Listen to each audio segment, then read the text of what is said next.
even though they're their own independent nations, France still has a lot of control over them. Just like England has still a lot of control over like Nigeria or South Africa, just because that was used to be theirs. So a lot of people look to France as like, this is what is cool. This is what life is supposed to be, which can be bad because it can really be materialistic. But they get really into French politics. They don't particularly care about their own. They just, both of them, they just see their president as like a whatever, like who cares about that guy? But they all really care about like who the French president is and what he does, because that affects Cameroon and Congo, because they do a lot of trade. Because there's a lot of nice resources in both Congo and Cameroon. There's a ton of oil in Congo, a ton of crude oil, and in Cameroon there's a ton of wood, and also a lot of other.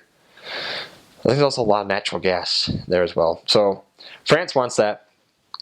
Cameroon and Congo have that. So there's just this still like interaction between the two of them.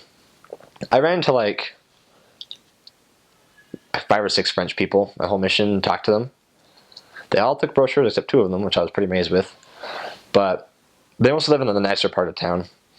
Especially among the young people, I would say also there's a influence because like Europe is cool. Just how like here in America we sort of look to like New York or LA or over there in Europe to see what the new styles are. Same with them, they looked to the French youth, see what they're doing.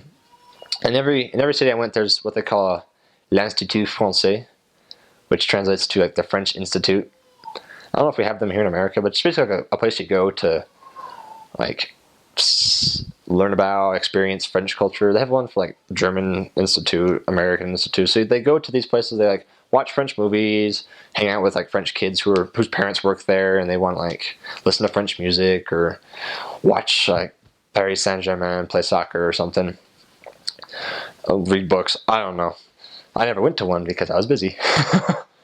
But there's still some strong ties between France and Congo and Cameroon, that's for sure. Because before colonization, they just were their own tribes doing their own thing. But then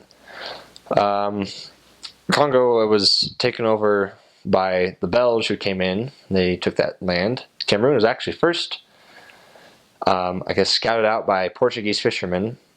Later, Germans came in and took it, and then the French took it from the Germans. And in Congo, the Belge sold it to the French, who then did their own thing. There's a joke among Cameroonians that say, the Germans came in and built everything we liked, gave us everything we liked. Then they left, the French came, and they ruined it all. So even though like both nations have their ties back to France, they're still very strongly tied back to France. A lot of people will go to France to study if they have the money. A lot of French people live in Cameroon and Congo to do business. It's sort of like a love-hate relationship between France and those areas. They because they all speak French, which is nice because they like unified in one language. Otherwise, there's like, no joke, like 300 languages in Cameroon that are spoken, like tribal languages. Congo, there's like 2 or 3, but still, French like unifies it, which is good for like international trade and talking to most people to speak to them in French. But they're still very affected by that. A lot of their, like one big thing is like bread. For French people, bread's very important. Let's say la baguette. And you can buy a baguette pretty much anywhere.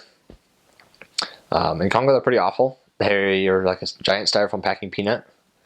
But you make do with what you got. Cameroon, they're a lot nicer, a lot better.